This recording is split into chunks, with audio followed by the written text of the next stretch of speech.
Alhamdulillah wassalatu wassalamu ala Rasulillah wa ala alihi wa ashabihi wa mawalah wa man tabi'a hudahu ila yaumil qiyamah. Ikhwah sekalian, arsyadani Allah wa iyyakum. Para akhwat rahimani wa rahimakumullah. Alhamdulillah. Tadi kita sudah bahas tentang nama-nama huruf hijaiyah. Jadi kita sudah paham hakikat daripada alif yang pertama itu. Sebenarnya dia hamzah yang diwakili alif. Hakikatnya itu hamzah diwakili alif. Dulu nggak ada tulisan hamzah A. Kepala ain itu tidak ada. Ya. Itu alif. Dan masing-masing kemudian kita teruskan sedikit. Tadi la atau lam alif tadi itu ditulis dia la. Alifnya itu diawali dengan lam. Kata ulama bahasa Arab, ya, kenapa yang mewakili, yang menemani alif itu harus la, harus lam, bukan huruf-huruf yang lain seperti ma, mim, ma, atau dengan gho, atau pakai ain, am, atau da. Kenapa pakai huruf la, pakai huruf lam? Bukan dengan huruf-huruf yang lain untuk menemani alif. Karena alif tidak mungkin tersebut kecuali harus ada huruf sebelumnya. Karena alif pasti sukun dan pasti nempel dengan huruf sebelumnya. Kenapa yang harus menemani alif harus lam, bukan huruf yang lain? Kata para ulama bahasa Arab, ini sebagai raddun lil jamil. Sebagai apa? Sebagai balas budi. Karena sebelumnya alif ini sudah punya hutang budi kepada apa? Alif karena lam itu punya hutang budi kepada alif, yaitu pada alif lam at-ta'rif. Namanya al-qamar. Lam itu tidak mungkin ya terbaca kecuali harus ada sebelumnya alif. Walaupun ini sebenarnya hamzah wasal. Karena itulah akhirnya lamlah yang paling pantas untuk menemani alif di sini sebagai raddun lil jamil, sebagai apa? Balas budi. Itu hanya sebagian alasan. Betul, ini disampaikan ulama bahasa Arab sejak zaman dulu. Ya, ini bukan buatan saya.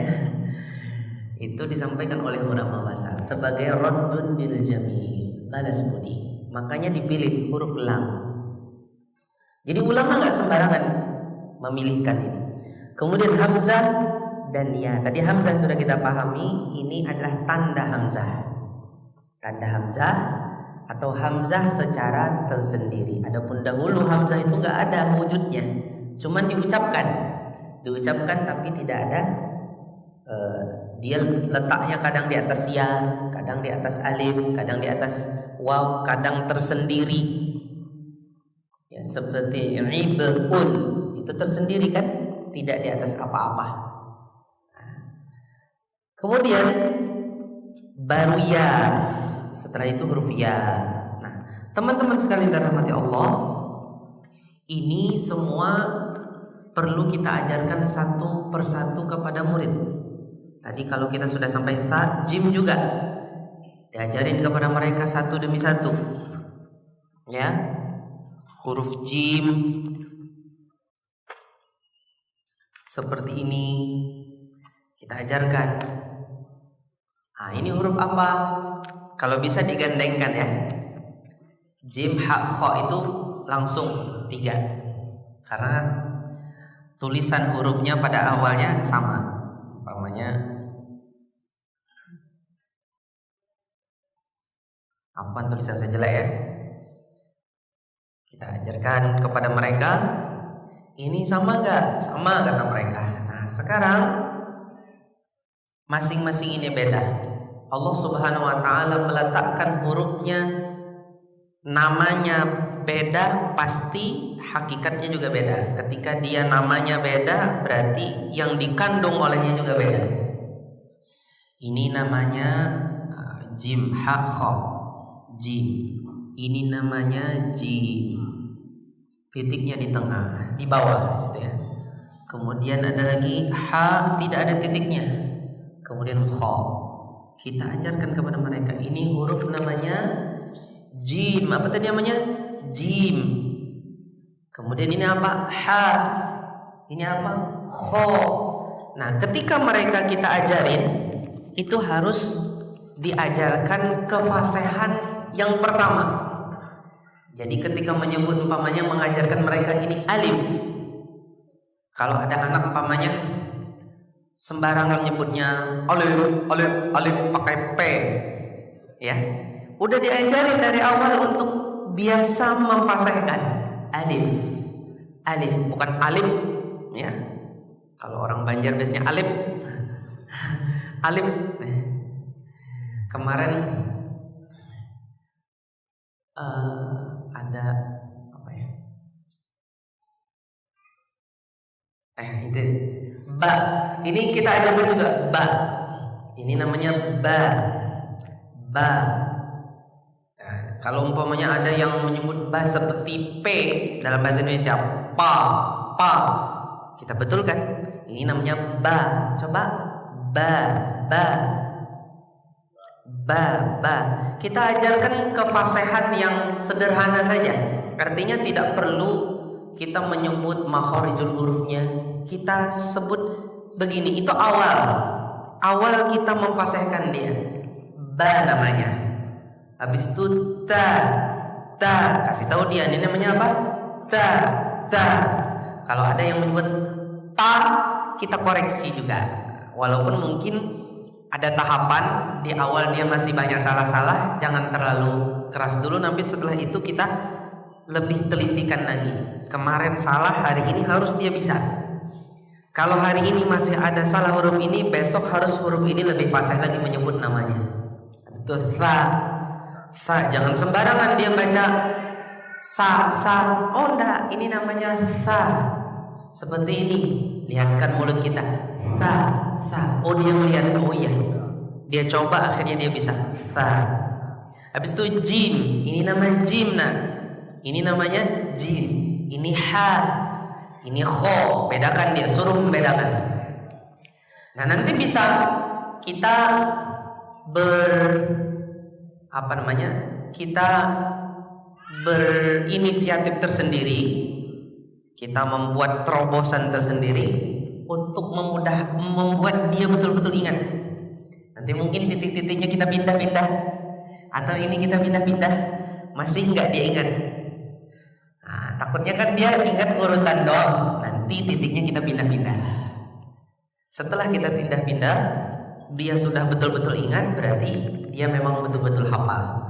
Ini namanya jim, Ustaz, nggak salah lagi. Ini namanya ha, ini kho, ini ha, ini jim. Betul-betul dia ingat. Nah, ini kadang-kadang perlu satu majelis cuman 3 huruf saja supaya dia betul-betul hafal. Karena kalau kita langsung ke semuanya, lemah ingatan dia. Perlu pelan-pelan sampai betul-betul ingat. Urusan nanti kalau sudah belajar iqra'nya, bisa nanti dipercepat sesuai dengan kecerdasan dia. Tapi kalau untuk penanaman nama, perlu mungkin pelan-pelan, nggak apa-apa. Jadi jangan tergesa-gesa karena itu rintisan. Namanya ngerintis perlu kita pelan. Nanti terlihat dia cerdas, bisa dipercepat dia lebih cepat dari teman-temannya mungkin, ya kan? Setelah itu jim ha kho, kita jelaskan kepada dia ini namanya kho. Kita fasihkan dia namanya kho, nak ya. Kho seperti apa? Kita bisa bayangkan kho itu di atasnya ada seperti menggaruk. Kho. Nah, ada garuknya, tapi garuknya jangan kelebihan. Jangan terlalu akhirnya menyebabkan sakit. Tajrih kata para sebagian ulama mu'asirin bisa menyebabkan tajrih, jangan juga ya. Sebagaimana jim, jangan terlalu lemah penekanannya, itikanya, sehingga nanti bisa menyebut c. Jim namanya jim, ha, kho, dal. Habis itu dal dan zal. Kita tulis lagi. Ini ada 4 huruf lagi kita sampaikan kepada mereka. Dal. Itu. Ya. Kita ajarin kepada mereka. Ini namanya dal, tidak ada titiknya. Namanya dal, ini namanya zal. Kita tulis mungkin di bawah. Ini namanya apa? Zal. Mungkin perlu kita bolak-balik.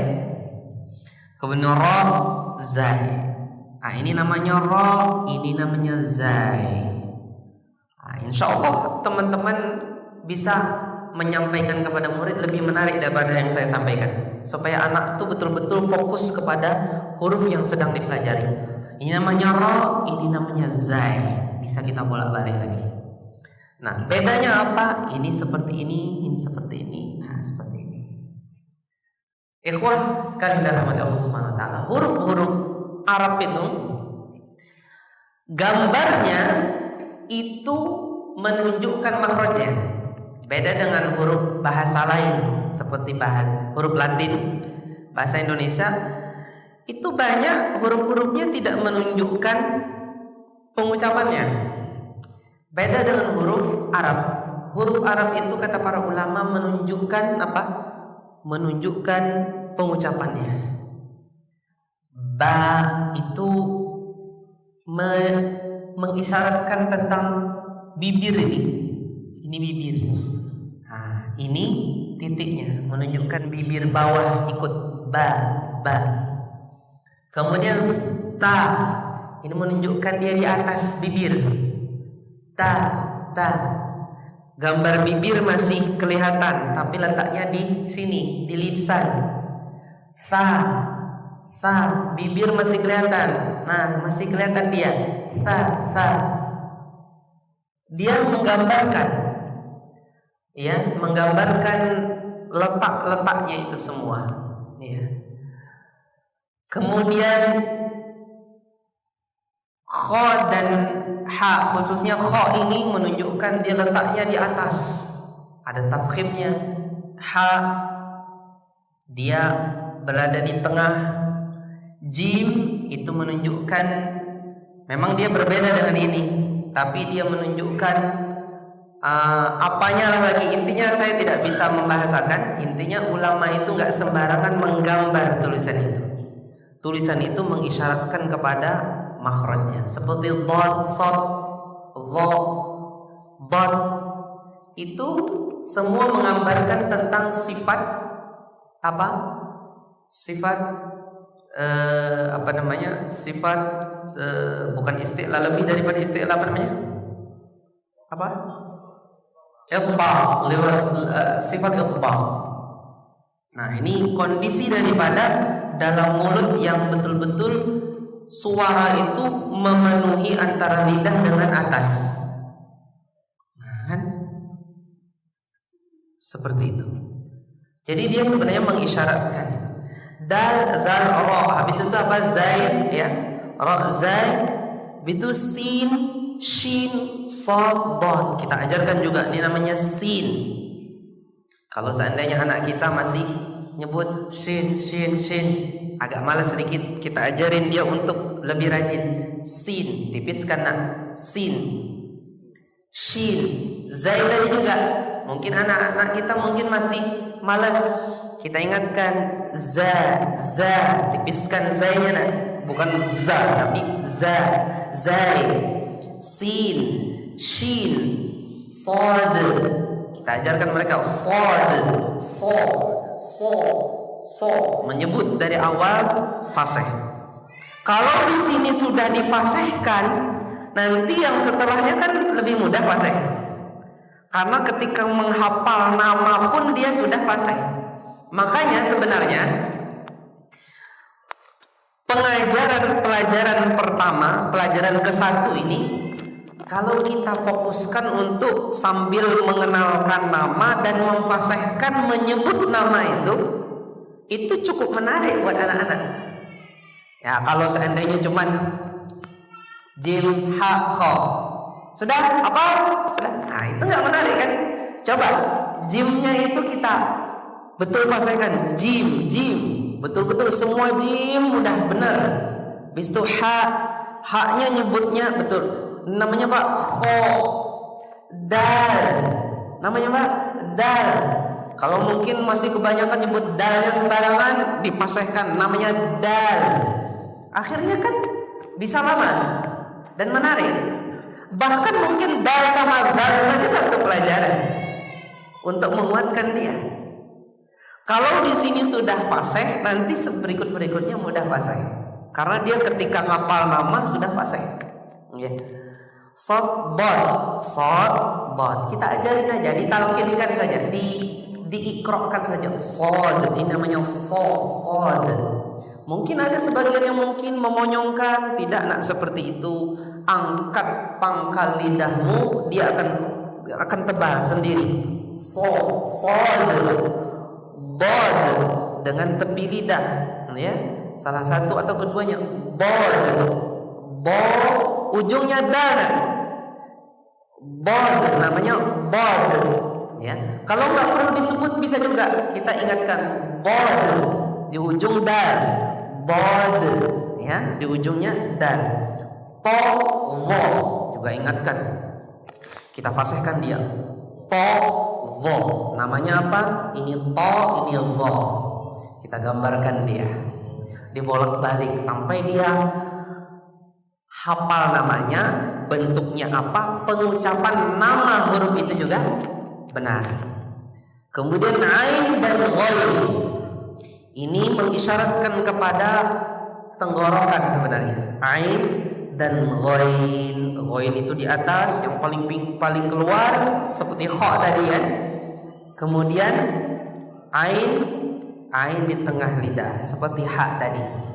Nah, kita ingatkan kepada dia, ya, ini namanya ain ghain. Sehingga suatu saat ketika kita tanya apa huruf itu, nggak nyebut dia i atau u, tapi ain, Ustaz. Ain dhammah, ain kasrah, ya kan? Kemudian fa dan qaf, kita ajarkan juga fa, qaf, kaf.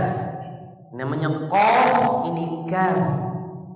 Jangan dia setengah-setengah pas menyebut kaf seperti setengah-setengah qaf, ya. Jangan, betul-betul berbeda. Kaf ini qaf, kaf qaf. Lam, ini namanya lam, ini namanya mim. Kalau kita betul-betul huruf-huruf ini menyebut namanya saja sudah kita fasihkan, itu nanti bisa mengambil waktu yang cukup. Artinya di awal sudah menarik buat anak-anak. Oh, Masya Allah, menyebut huruf-huruf ini tidak sembarangan, ada caranya. Karena ini huruf-huruf untuk membaca Al-Quran yang Allah sifati begini dan begitu. Baru waw, baru ha, baru la tadi, hamzah dan ya. Thayyib. Sampai di sini kita ajarkan betul-betul kepada anak-anak. Kadang-kadang kita belum bisa ke pelajaran kedua karena ini taksis betul. Karena ini betul-betul pondasi. Karena dia masih lupa-lupa, perlu kita ulang dulu. Nanti kalau ingin cepat, karena dia cerdas, bisa setelah ini. Tapi kalau ini tidak dulu, karena ini pondasi. Pondasi itu kalau ditinggal dalam kondisi masih belum kuat, nanti ke depan lemah. Nggak ada masalah kalau pondasinya kuat, pas di depan di atas itu ada yang terlalu cepat, bisa nanti diperbaiki. Tapi kalau pondasinya lemah, ini kan pondasi betul. Ya, seperti bangunan, pondasinya paling vitalnya dari bangunan itu. Baru setelah itu kalau kita melihat intelijensinya yang lebih kuat, bisa kita percepat, lebih cepat daripada yang lain. Ini anak, kita percepat lagi. Baik. Setelah itu baru kita belajar harokat. Pelajaran kedua, silakan.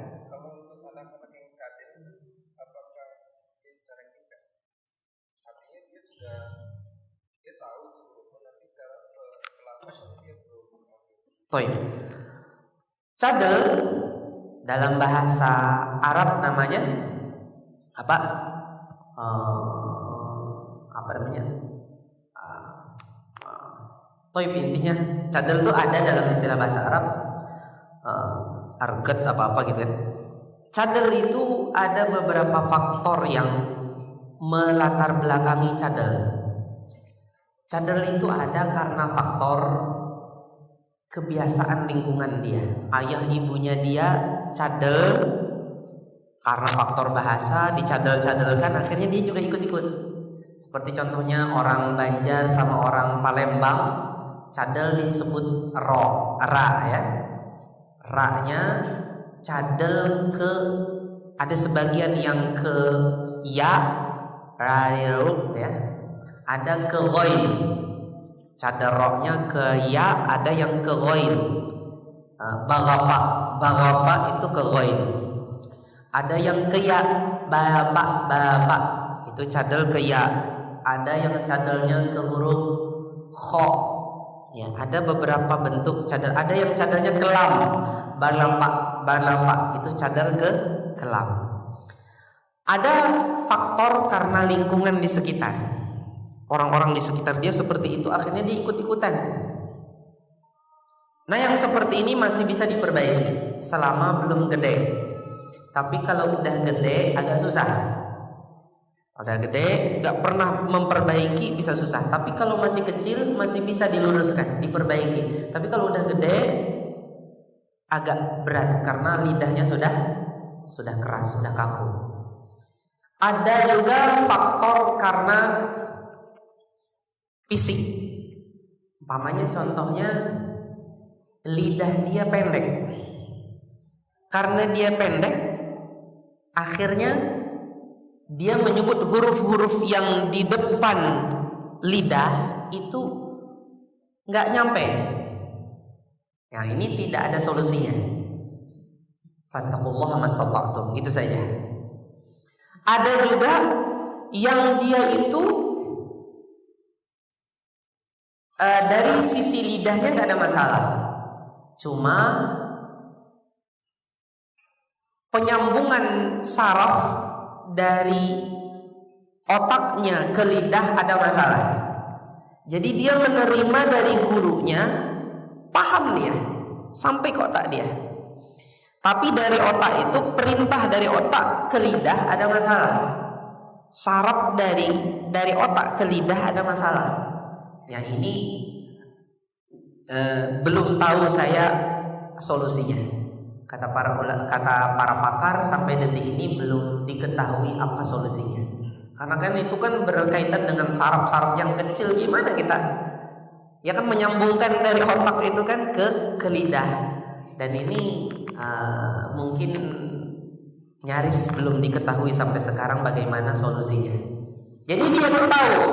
Jadi kalau ada orang salah dia tegur, tapi kalau dia nggak bisa. Ada orang seperti itu. Orang itu tidak fasih, tapi dia bisa memfasihkan orang. Kenapa? Karena dia paham. Ada orang seperti itu. Dia tidak terlalu fasih, cuman dia paham dari gurunya yang fasih, sehingga muridnya kayak gurunya.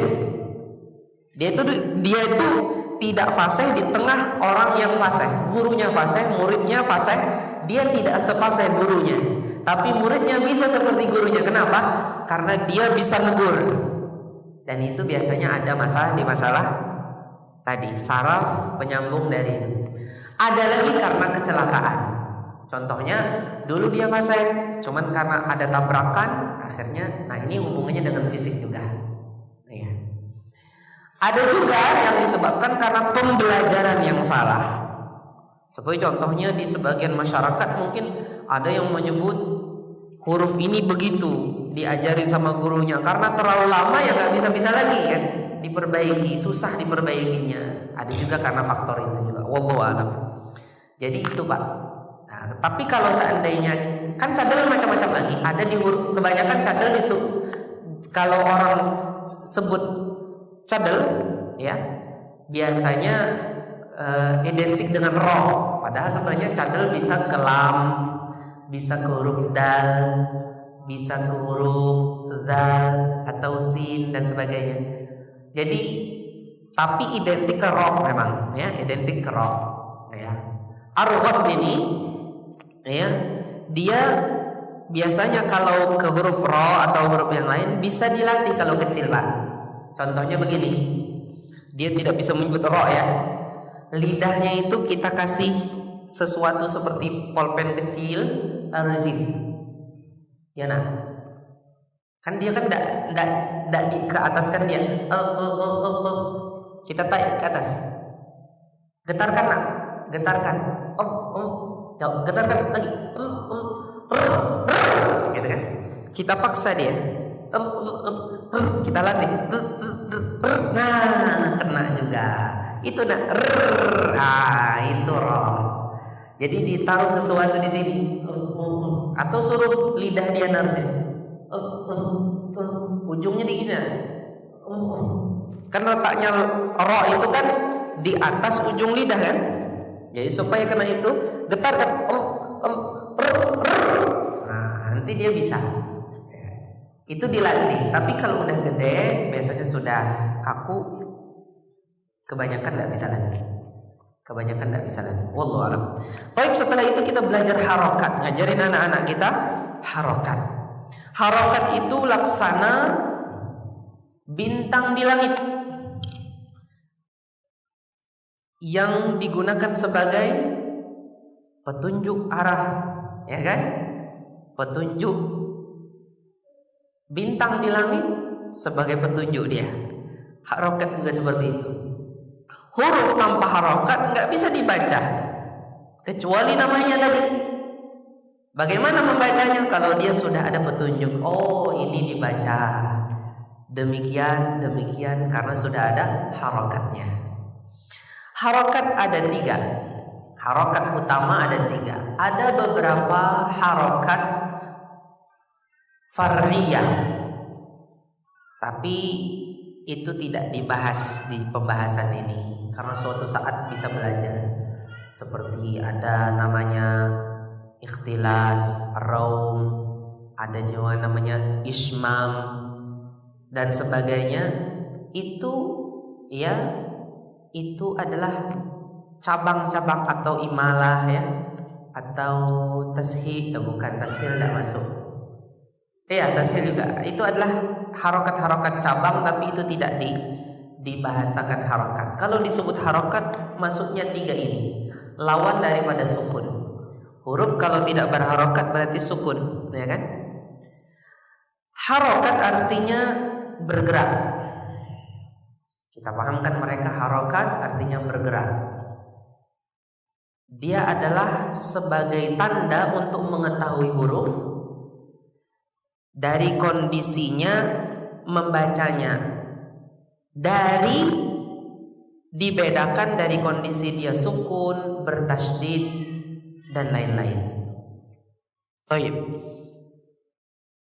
Harokat ini berada pada huruf ya. Untuk bisa dibaca, harokat yang pertama adalah fathah.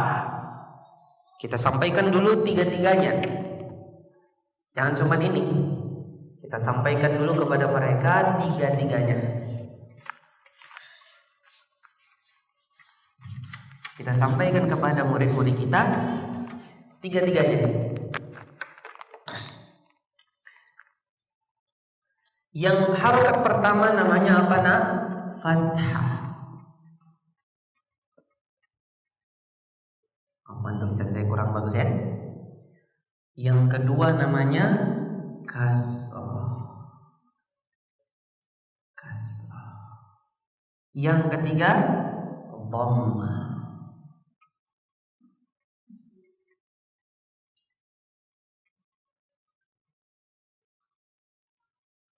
Ini 3 harokat. Lawannya harokat namanya sukun. Sukun itu berarti diam. Kalau harokat itu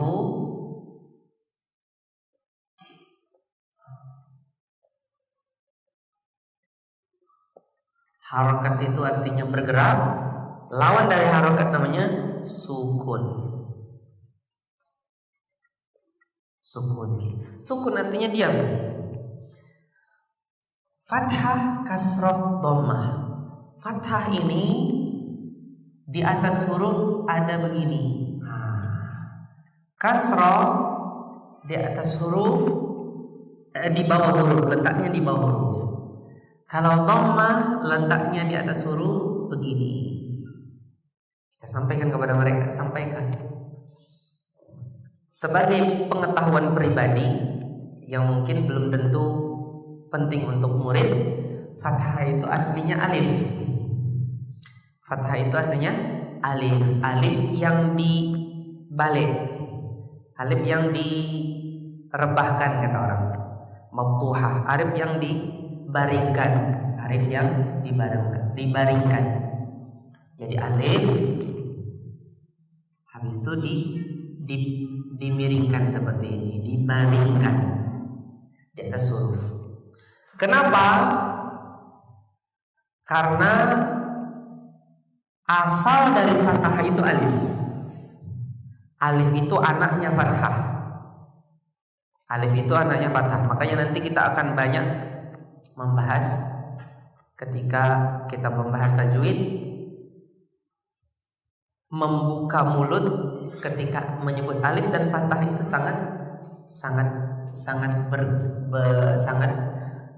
mirip sekali. Kemudian kasroh itu adalah ya yang kepalanya dipotong. Aslinya begini, ya kan?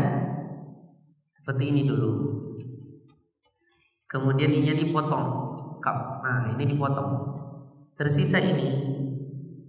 Dan ujungnya juga dipotong. Sebenarnya begini kan? Ini juga dipotong. Dia ditaruh di bawah. Karena dia ini di bawah, ditaruh di bawah. Aslinya dia bawahnya ya, yang kepalanya sudah dipotong dan ujungnya sudah dipotong juga. Karena kasroh itu anaknya ya, makanya di dalam menyebut kasroh kita juga mirip dengan menyebut ya di dalam letak organ mulut. Kemudian dhammah ini adalah waw kecil. Karena dhammah itu adalah anaknya waw. Ya, pada asalnya begini. Waw, kemudian letakkanlah di atas. Fathah, kasroh, dhammah ini adalah istilah yang dikenalkan oleh Khalil bin Ahmad Al-Farahidi. Sebelumnya sudah ada singgungan dari Ali bin Abi Thalib dari Abul Aswad Ad-Du'ali kepada anak muda yang disuruh untuk menulis Al-Qur'anul Karim. Tapi itu di situ dibahasakan kasrah itu khafad. Wa idza khafadtu fakki. Fathah ini sebagai mana namanya ada fathah terbuka, artinya mulut kita itu terbuka. Namanya fathah. Ketika kita menyebut huruf yang berharokat fathah berarti harus terbuka. Ba, ka, ta, sa. Terbuka biasa. Jangan terlalu terbuka, jangan juga pelit membukanya. Terlalu buka begini. Ba, ka. Nah, ini terlalu terbuka. Ya. Seperti orang India, Pakistan dan sebagainya itu menyebut fa, ka, sa, itu terlalu terbuka. Ada juga yang menyebut ba, ka, sa, itu terlalu pelit. Nah, kita ajarin mereka fathah terbuka, fa, ka, sa, ba, ka, sa, begitu. Sebagian orang dari Syam seperti Suriah, fathahnya itu sering pakai hidung, ba, ka, ya. Sebagian orang di Sa'id itu orang gunung di Mesir, terlalu tipis. Ba, ka, sa, ja, la itu adalah kebiasaan masyarakat Sa'id, masyarakat di gunung-gunung di Mesir, ya. Mereka nyebut apa? Ba, ka, sa. Umpamanya menyebut kataba, lamana, itu terlalu tipis. Dan ini masuk juga pengucapan kedaerahan. Ini juga kurang tepat. Yang tepat pertengahan, ba, ka, sa, la, ya. Tidak tebal, tidak juga terlalu tipis, ya. Ba, ka, sa. Kemudian kasroh. Kasroh secara bahasa artinya pecah, ya kan? Pecah. Pecah di sini maksudnya pecahnya rahang atas dengan rahang bawah. Bi, ki, si. Rahang atas sama rahang bawah. Bi, ki, si. Li, mi, ya. Pecahkan rahang atas sama rahang bawah, ya. Bukan pecah bibir, bukan. Ya, makanya dulu perkataan Abul Aswad Ad-Du'ali kepada ghulamnya, wa idza khafadtu fakki, kalau aku turunkan rahang bawahku, dha'in nuqtah tahtal harf, letakkanlah titik, ya, titik di bawah huruf. Letakkan titik di bawah huruf untuk menunjukkan dia khafad. Kasrah ini artinya pecahnya rahang atas dan rahang bawah di sini. Pecah, ya. Pecah untuk diturunkan. Bi, ki, si, ya. Nggak mesti harus senyum. Bi, ki, si, nggak perlu senyum-senyum. Bi, ki, si, li, ya, seperti itu. Kemudian dhammah. Dhammah adalah dengan, apa artinya dhammah? Dhammah secara bahasa mengumpulkan. Yadhummu, dhammah artinya terkumpulnya bibir. Terkumpulnya dua bibir untuk dimonyongkan ke depan. Bu, ku, su, seperti orang menyebut waw, karena dhammah anaknya waw. Bu, ku, su. Kita kasih tahu mereka dulu sebelum belajar fathah. Jadi dhammah artinya terkumpulnya bibir monyong untuk maju ke depan. Bu, ku, su. Nah, kita ajarin mereka. Ini pun pembelajaran ini sebelum masuk ke pembelajaran kedua kadang-kadang perlu waktu untuk membiasakan. Setelah mereka sudah hafal nama huruf, ini kita hafalkan kepada mereka. Ini namanya fathah terbuka, terbuka pertengahan, kasroh bagaimana, dhammah bagaimana, kita ajarkan mereka pengucapan fathah, dhammah dan kasroh dengan benar. Jangan sampai salah. Mungkin pelit di dalam memonyongkan mulut. Ku, su, kita ajarin monyongkan. Kalau dia sudah biasa maka dia akan terbiasa. Baik. Setelah ini kita mengenal harokat fathah. Baru kita ajarin mereka harokat fathah. Pertama kita ajarin dia hamzah dan ba. Ini betul-betul hamzah, ya, yang di atas alif. A, ba. Lihat, ini hamzah. A, dia berharokat fathah. A, ba. A, ba. Ini ada hamzah berharokat fathah, ba berharokat fathah. Kita perlihatkan dia. Ba, huruf apa ini? Kita tanya, huruf apa ini? Ba, kata dia. Oke, baca. Ba. A, ba. Aba.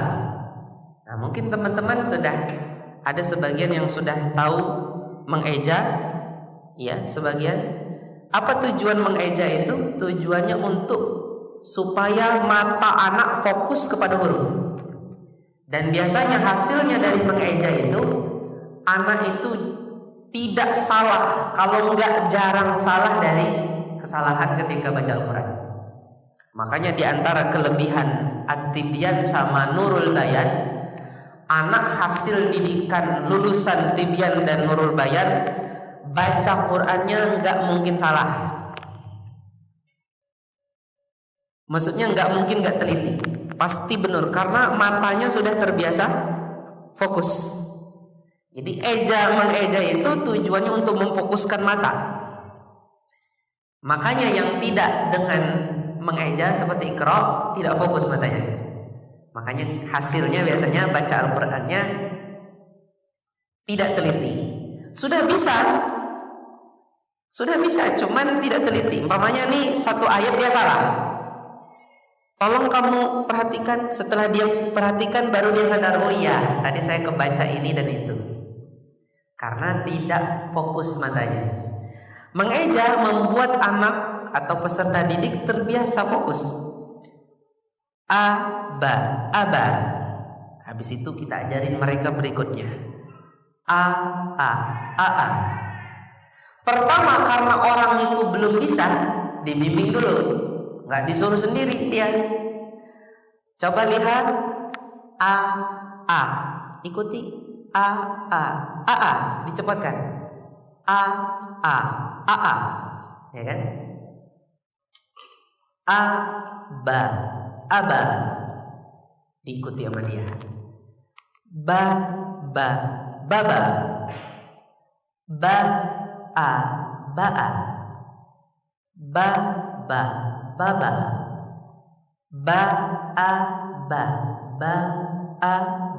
Ba'aba. Nah ini kan berarti udah 3. Berarti konsentrasi dia harus lebih lagi daripada 2. Kalau sebelumnya 2 baba, sekarang harus lebih lagi. Ba'a. Ya kan? Begitu cara mengejanya. 2 dulu. Ya, setelah 2 dibalik dulu, habis balik baru 3. Habis itu baru balik. Ba'a.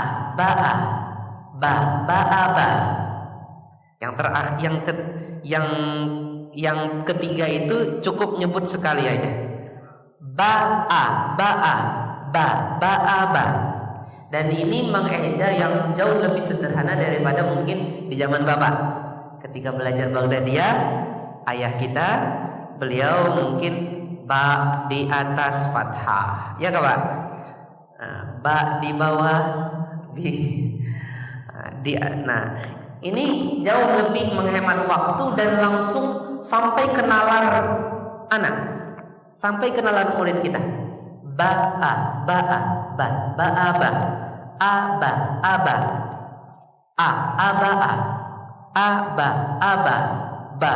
aba, ya kan? Baba, ya kan? Subhanallah. Jadi dibiasakan dia.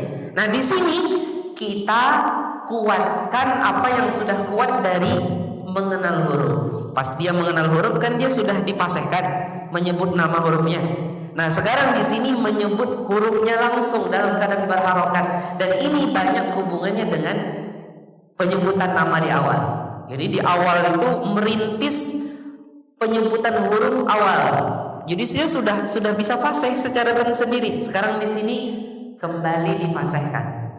Ya sebagai guru kita harus betul-betul membiasakan dia, sambil juga tapi juga harus perhatian dengan keseriusan dan juga efek jenuh juga, jangan sampai dia terlalu jenuh juga kita perhatikan.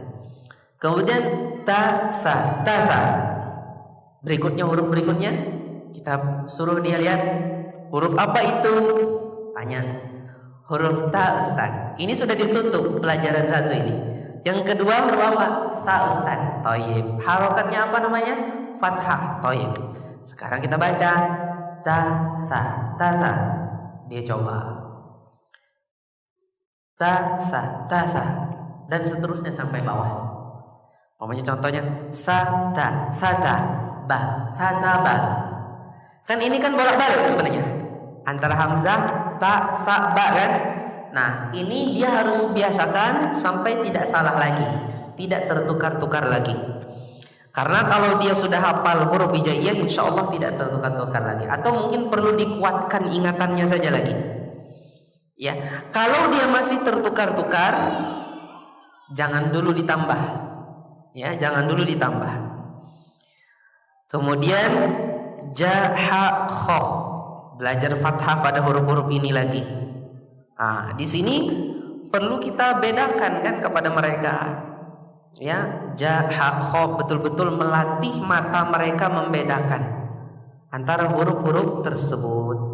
Ba, ha, baha, ta, bahata, jaa, jaa, ja, jaa, ja, dan seterusnya. Kita ajarin mereka, kita fasihkan langsung di situ. Dal, zal, ra, zai, sa, sha, so, bo, to, vo, a, go, fa, ko, ka, la, ma, na, wa, ha, ya, dan seterusnya. Itu kita ajarkan kepada mereka kefasihan sekaligus.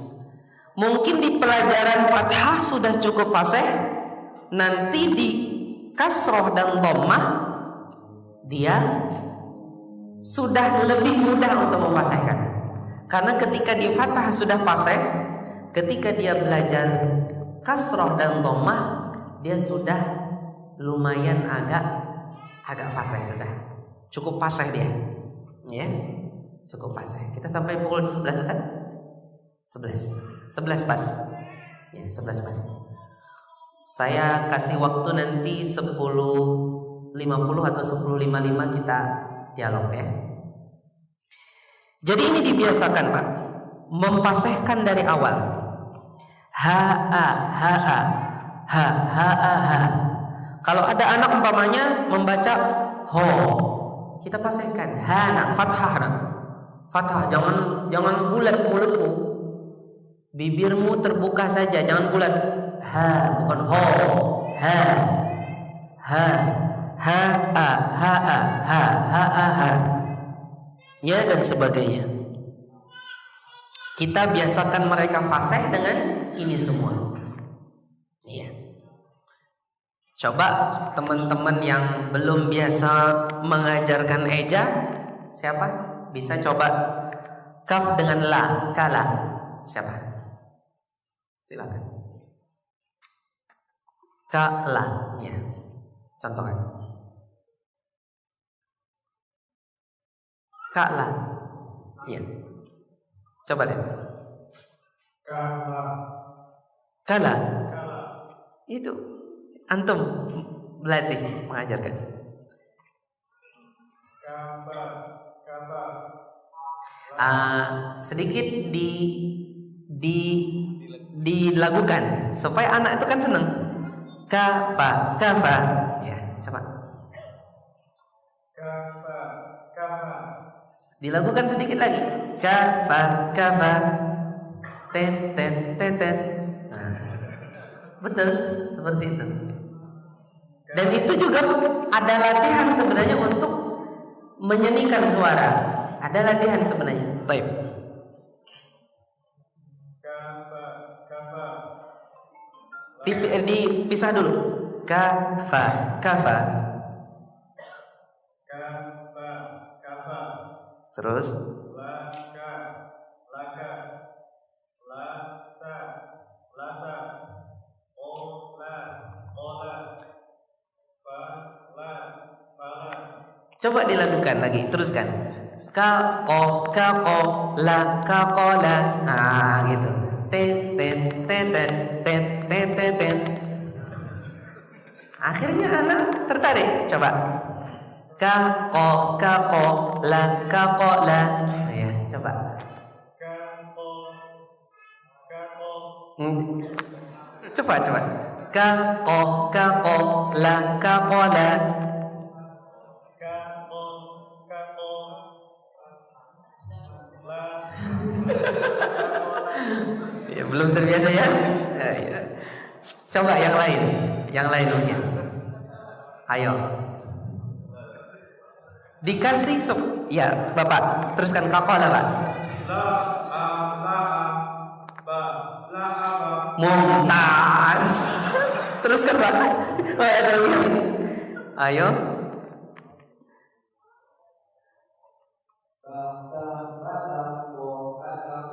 Iya, masya Allah. Tapi nanti ditegur anaknya kalau mau nyongkofnya ya, ditegur dia. Kof. Ya.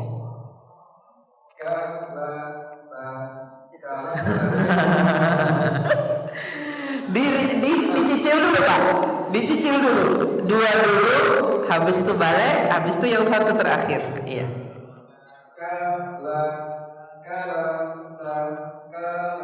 Iya. Tapi harus lebih cepat lagi. Kala ta. Seperti itu. Harus dibiasakan berarti. Harus dibiasakan. Harus belajar dibiasakan. Cepat berarti. Karena gurunya cepat, melatih anak juga cepat. Tapi jangan juga anak yang mungkin lemah dipaksakan, itu nanti bisa stres, terlalu panas nanti. Artinya perlu kita biasakan kita sebagai guru sebelum kita ngajar. Mumtaz. Ya seperti itu ya. Ada lagi ya. Bagus, masya Allah.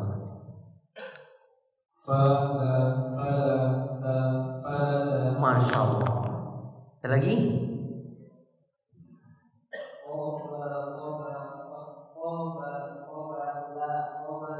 Iya. Cari yang gila lain, yang panjang-panjang, tiga. Iya. Nah, ada.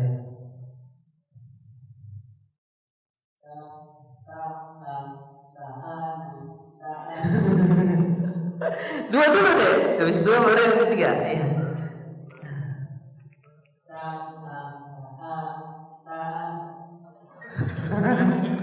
belum. Ta'a, ta'ana. Iya.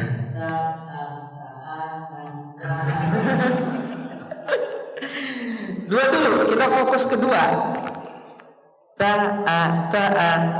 Ta'ana. Begitu.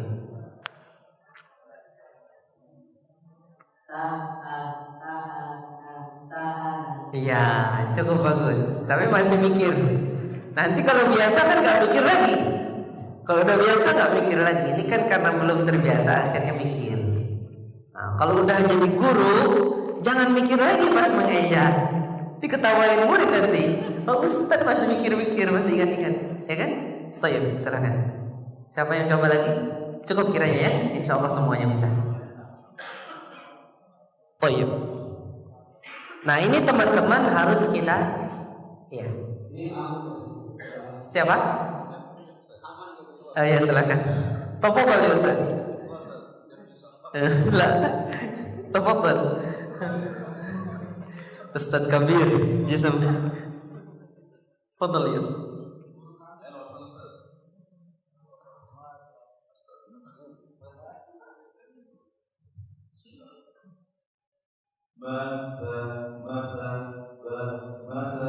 Masya Allah. Seperti itu, iya. Bikin anak menarik, senang dia. Iya. Oh iya. Setelah itu baru evaluasi di bawah huruf-huruf hijaiyah semuanya dibaca dengan apa? Dengan fathah. Disuruh dia baca. Mungkin yang terakhir ini tidak perlu kita ajarin, karena kan tadi sudah kita ajarin. Kita bimbing dulu, kita apa? Kita tuntun. Kalau yang ujung ini nggak perlu dituntun lagi. Artinya mungkin beberapa huruf sempat dituntun, tapi kalau di pertengahan mungkin sudah nggak dituntun lagi. Di ujung sini dia nggak perlu dituntun. Ini evaluasi. Abata fa jaha khoda dan seterusnya. Kalau di Iqra kan abata fajaha khoda raza sa sha so bo tadha ghafaqa kalama nawaha a dan ya. Nah ini kan sebenarnya huruf-hurufnya huruf-huruf hijaiyah. diajarkan mereka semua huruf ini. Oh iya, jadi dia membaca semua. Kalau alif nggak kebaca lagi, alif pasti dalam keadaan sukun, dan itu pada huruf la. Habis itu kita ajarin mereka kasroh seperti yang kita ajarkan pada fathah, dan dhammah, kasroh dan dhammah kita ajarin mereka. Fathah sudah ada, baru kasroh dan dhammah. Sebagai pengetahuan pribadi, harokat itu ada 3, fathah, dhammah, fathah, kasroh, dhammah. Dalam bahasa Arab, harokat yang paling ringan itu fathah. Harokat yang paling ringan apa? Fathah. Kemudian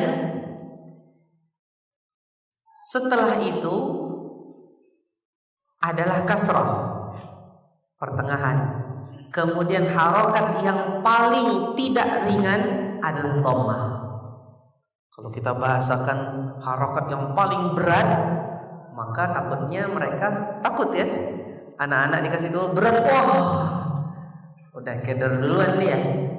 Perlu dibahasakan dengan bahasa yang lebih bagus sehingga kita sampaikan itu ya. Kalau itu perlu disampaikan.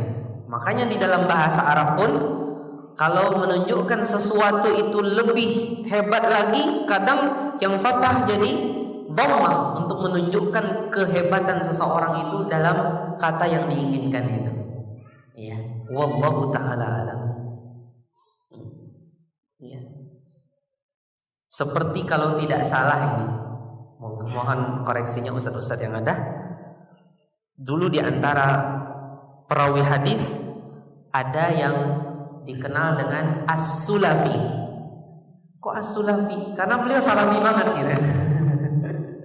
Jadi As-Sulafi untuk menunjukkan kekokohan beliau di atas manhaj salafiyah, di atas manhaj salaful ummah. Baik. Kasrah dan dhammah. Kasrah dan dhammah ini juga diajarkan kepada mereka ya. Lihat anunya apa, tulisannya kasrah bagaimana, kemudian arti daripada kasrah pecah tadi. Berarti pecah rahang kita nak. Berarti dagu turun, bi, ki, si. Pas dhammah berarti monyong, terkumpul kan? Bu, ku, su, lu. Ya. Ya. Sekarang i, u, hamzah kan kita. I, u, bi, bu, bibu. Ti, tu, si, ya. Si, su, dan seterusnya. Kita ajarin betul-betul kasrah. Jangan sampai dia membaca fesu. Enggak. Fi, su. Betul-betul diturunkan rahangnya fi, su. Nah, sehingga anak tersebut terbiasa. Dari awal kita ajarkan. Oh iya. Mungkin satu orang bisa mencontohkan, Pak? Terserah. Iya.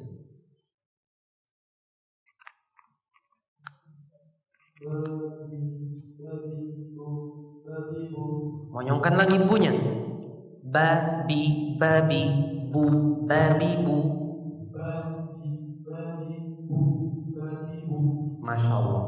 Jadi seperti itu kita ngajarin murid. Jangan sebagaimana kita ingin dia fasih, kita harus fasihkan juga. Dan pahala itu niatkan untuk dia bisa baca Al-Quran. Itu huruf saja yang kita ajarkan luar biasa, membimbing dia ya. Tati, tu, ya. Mungkin kita kasih mungkin dialog sebagian teman-teman, mungkin ada yang pengen ditanyakan. Silakan Ustaz.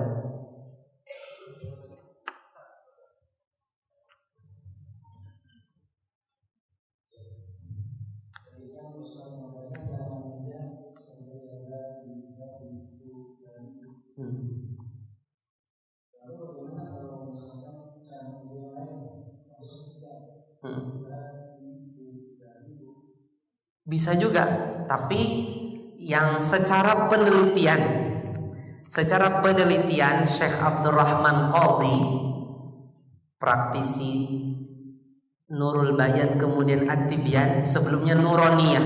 Beliau itu praktisi Nuroniyah dulu, habis itu dikembangkan ke Nurul Bayan, habis itu ke At-Tibyan.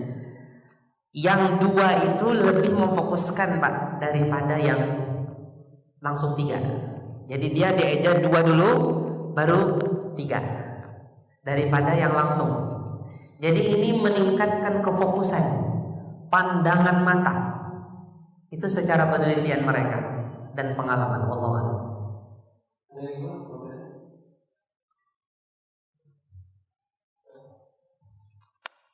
Iya.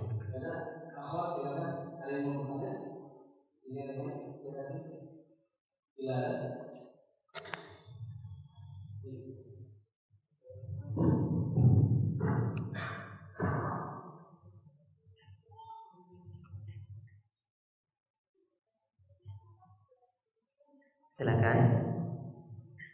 Masih ada 5 menit. Oh ya, terusan.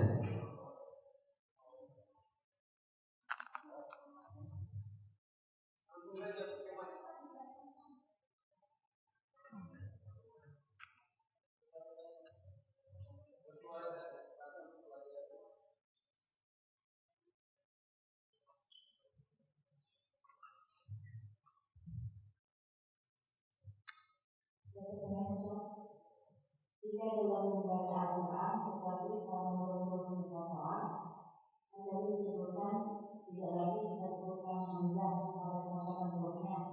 Lalu bagaimana pada saat pembelajaran yang kita mengajarkan mengeja huruf per huruf, apakah tetap kita baca pada hamzahnya? Ya tidak perlu pakai hamzah. Karena ini kan pembiasaan untuk baca Al-Quran, nggak perlu pakai hamzah. Kalau pakai hamzah kan harus pakai alif. To, kho, harus pakai alif dulu Bu. Kalau pakai hamzah, ya enggak lah. Kalau udah mengeja nggak pakai lagi hamzah, itu kan salah satu namanya. Salah satu namanya ada yang pakai hamzah, ada yang enggak. Boleh pakai hamzah, boleh enggak. Kho, ya. Ini kan kita sudah tidak menyebut lagi nama huruf Bu, tapi kita sudah menyebut hurufnya dalam kondisi berharokat. Ya, wallahu a'lam. Tidak perlu lagi.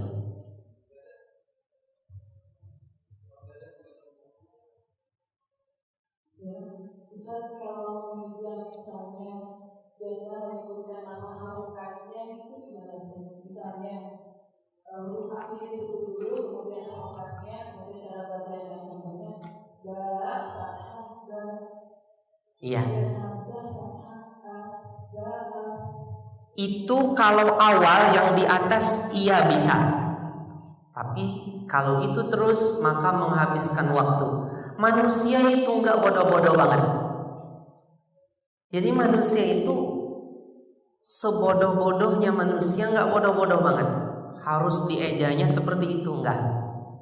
Dia langsung aja bakata. Itu pun dia sudah paham ini fathah. Jadi kalau dieja dengan yang panjang seperti yang Ibu sampaikan, itu mungkin gaya mengeja zaman dulu.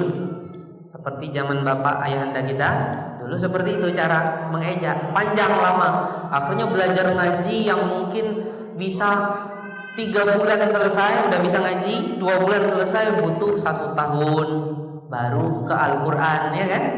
Nah, kita ingin waktu juga kita segerakan, apalagi khususnya anak-anak di sekolah dini. Kalau bisa anak itu segera bisa sampai ke menghafal Al-Quran, tidak ditalkin lagi. Berarti dia sudah menghafal sendiri, mandiri. Menghafal mandiri kapan? Ketika dia sudah bisa baca Al-Quran dengan lancar dan teliti. Kalau lancar banyak Pak, tapi yang teliti itu banyak yang enggak, gagal gara-gara metode dan guru. Banyak yang daftar Al-Irsyad, Imam Bukhari, daftar Lu'lu' wal Marjan atau apa-apa, itu ngajinya lancar, cuman tidak teliti. Khususnya disuruh aja baca surah-surah yang dia tidak hafal. Dia lancar tapi tidak teliti. Tidak teliti itu disebabkan karena dari awal. Tapi kalau kita sudah biasakan mereka mengeja dengan benar, insya Allah dia teliti. Jadi dengan apa yang ibu sampaikan itu terlalu lama, dan insya Allah juga manusia tidak butuh seperti itu. Walaupun bodoh, tidak cerdas, tidak butuh, kecuali di awal, yang di atas. Yang di atas itu apa namanya? Alif fathah, ba fathah, ba, gitu kan? Itu bisa di awal. Tapi yang setelah itu tidak perlu lagi. Baka, bakata, jala, ro, jala, ro. Langsung dia diajar seperti itu. Ingat, ini namanya fathah. Diingat. Ya, insya Allah mudah. Wallahu a'lam. Ada lagi?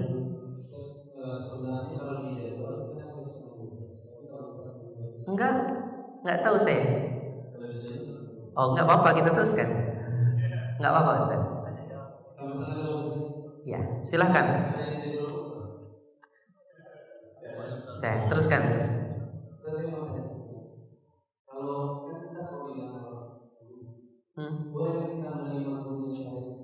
Yang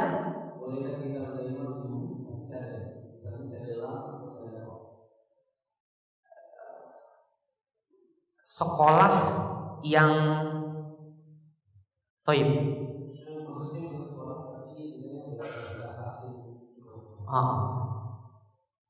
Kalau seandainya pertama kita mengajarkan dulu,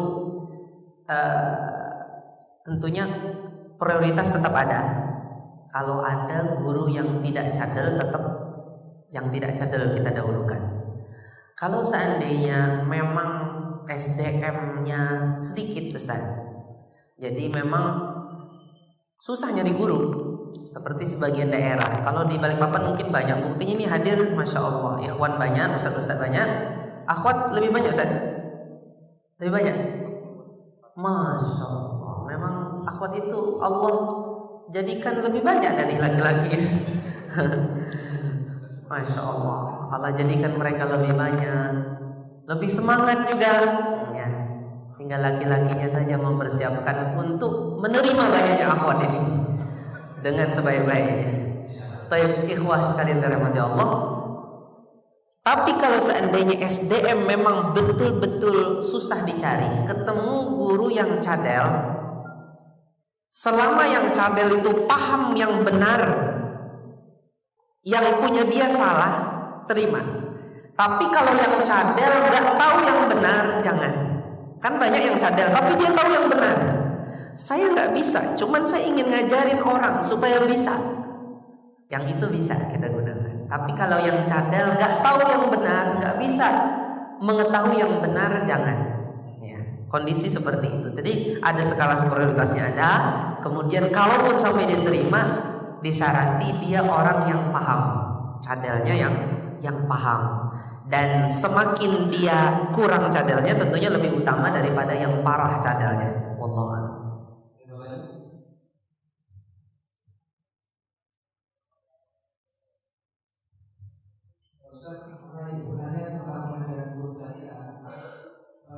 Kalau di sini kan tadi Ustaz menyebutkan misalnya huruf ba, masih bingung apakah perlu dengan misalnya kalau misalnya huruf misalnya huruf ba atau seperti huruf ba. Salah satu dari keduanya, cuman yang lebih ringan tanpa hamzah. Ke depan efeknya efek ke depan, bukan efek belakang, Pak ya. Efek ke depannya lebih cocok dengan Al-Quran, ya, lebih nyambung nanti dengan Al-Quran. Nggak apa-apa. Ba namanya ba. Nggak dikasih tahu ada hamzahnya boleh juga, nggak apa-apa juga. Tapi kan itu tadi konsumsi pribadi. Saya menyampaikan kepada antum, ini bisa pakai hamzah, bisa enggak. Huruf ini punya nama lain, ya kan? Itu sebagai konsumsi pribadi. Bisa disampaikan suatu saat kelak, bisa nggak disampaikan. Namanya guru itu kan kalau bisa punya cadangan, ya kan? Punya cadangan. Suatu saat dia punya taklil, punya alasan, kadang-kadang hikmah yang dia ketahui, yang kadang-kadang suatu saat bisa keluar itu. Tapi nggak mesti harus sampaikan dari awal. Allah.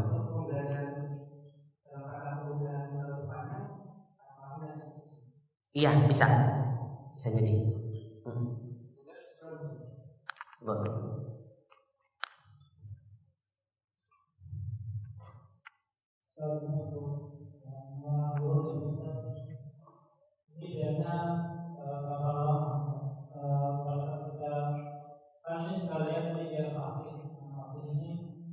Seminggu, kalau 6 hari, seminggu bisa. Khusus seminggu betul-betul hafal huruf dan fasih menyebut huruf dan ingat bentuk huruf. Di sini sudah perlu memberitahu misalnya ini huruf belum perlu. Tidak mesti, belum perlu. Kan yang penting dia belajar, langsung di kita fasihkan saja di hadapan dia. Nggak mesti harus belajar itu. Tapi nanti kalau dia sudah bisa baca Al-Quran, perlu mereka itu diajari teori makharijul huruf dan sifat untuk pengikat yang baik. Jadi kata para ulama, anak itu kan belajar Tuhfatul Atfal ya. Tuhfatul Atfal itu kan nggak ada belajar makharijul huruf, ya kan? Tapi nanti mereka belajar makharijul huruf dan sifat huruf di Al-Jazariyah. Kenapa? Karena setelah dia bisa baca Al-Quran, dia perlu ikat kebenaran itu dengan teori. Teori itulah yang enggak menggerak-gerakkan lagi kebenaran. Contohnya gini, dulu dia difasihkan ustadznya. Siapa tahu setelah 1 tahun, 2 tahun, 3 tahun, lama dia merantau, pulang-pulang sudah enggak fasih lagi. Kenapa? Karena dia enggak tahu huruf yang dulu difasihkan ustadznya dari mana keluar dan apa sifatnya. Tapi kalau seorang murid belajar sama guru udah fasih, dikasih tahu makhraj huruf ini di sini, sifat-sifatnya ini. Setelah merantau 20 tahun ke Cina, sudah bisa bahasa Mandarin, bahasa premannya Cina juga bisa, bahasa Tibet juga bisa. Pulang-pulang ke sini masih fasih. Kenapa? Karena makharijul hurufnya dia sudah hafal apa? Dia sudah hafal teorinya. Teori ini dibahasakan oleh para ulama dirayah. Makanya di dalam membaca Al-Quran itu harus kita punya 2 sayap, riwayah, dirayah. Ya, riwayah, dirayah. Sebagai contohnya, Ustadz kita, Ustadz Jihad, beliau meriwayatkan baca Quran seperti ini dari Ustadz beliau Aswandi, umpamanya. Ustadz Aswandi dari mana? Dari Ustadz Quraidi, umpamanya. Ustadz Quraidi dari mana? Dari fulan. Riwayat menyebut itu. Itu seperti itulah saya ditalkinkan oleh beliau. Itu riwayat kan? Tapi dirayahnya dari mana? Dari teori-teori. Kita baca kitab-kitab ulama-ulama, Imam Ibnu Jazari, Ibnu Yanusha, sampai ke atas Imam Ad-Dani, Abu Amr Ad-Dani, Muhammad Makin Nasr. Ya, kita lihat Khalil bin Muhammad Al-Farahidi, Sibawai, Farrah, Qutrub. Banyak ulama-ulama menyebut ini. Abu Muzahim Al-Khaqan. Nah, itu dirayah. Dan dirayah ini membuat riwayat itu enggak macam-macam. Jadi kalau seandainya ada sebagian qari membaca seperti ini, bisa diluruskan oleh dirayah. Oh, tidak ada itu sama sekali. Tidak ada itu sama sekali dari dulu. Ini nggak ada. Bahkan ditentang umpamanya. Oh, berarti yang diajarkan guru ini tidak tepat. Oke, saya riwayatkan semuanya kecuali ini karena ini bertentangan dengan dirayah. Jadi dirayah dia sebagai hakimnya untuk riwayah di sini. Jadi kedua-duanya penting. Dan orang yang sudah fasih baca Al-Quran tadi perlu menguasai hukum-hukum tajwid, makharijul huruf, sifat dan sifat-sifat i'tiradiyah ya sifat-sifat i'tiradiyah seperti masalah mudud, seperti masalah hukum nun sakinah, tanwin, mim, ya, masalah waqaf, sedikit masalah-masalah dari masalah-masalah rasam dan dhabt. Ini dia pelajari untuk mengikat. Dulu sudah fasih sama guru, tapi karena nggak tahu huruf itu apa saja kandungannya, bisa lupa. Tapi kalau tahu kandungannya, selama-lamanya insya Allah tidak akan lupa. Karena apa? Karena diingat huruf ini gini sifatnya, dari sini keluarnya. Insya Allah tidak akan mengurang kefasihannya walaupun terus berkurang usianya. Ya, umurnya umurnya yang Allah tentukan sudah berkurang. Tidak akan berkurang kefasihannya. Kita lihat para masyayikh itu Allah berikan panjang umur tapi sampai tua masih fasih. Walaupun mungkin napasnya sudah pendek. Seperti contohnya Syekh Ali Abdurrahman Al-Hudzaifiri, imam di Masjid Nabawi. Kefasihannya masih seperti dulu. Cuman udah nggak bisa lagi panjang-panjang. Napasnya udah pendek-pendek. Sampai di sini putus. Akhirnya banyak waqaf ittirarinya banyak, ulang di bagian yang bagus. Dulu ketika muda waqaf ittirarinya jarang. Semakin tua waqaf ittirarinya semakin banyak. Wajar kan? Tapi kefasihan tidak berkurang. Yang membedakan cuma waqafnya aja. Karena napas sudah berbeda. Tapi kalau kefasihan tidak berkurang, tidak luntur sedikit pun. Begitulah orang-orang. Jadi pengikatnya itu dirayah ini, ya. Wallahu a'lam. Baik.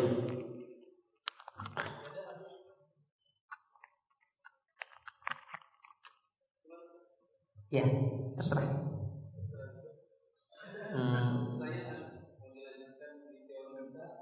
Gimana teman-teman?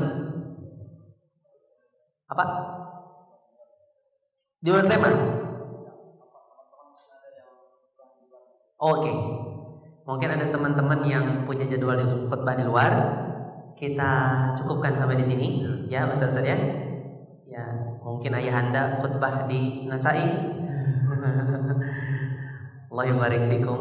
Saya kembalikan kepada Ustaz Muflih hafizahullah taala.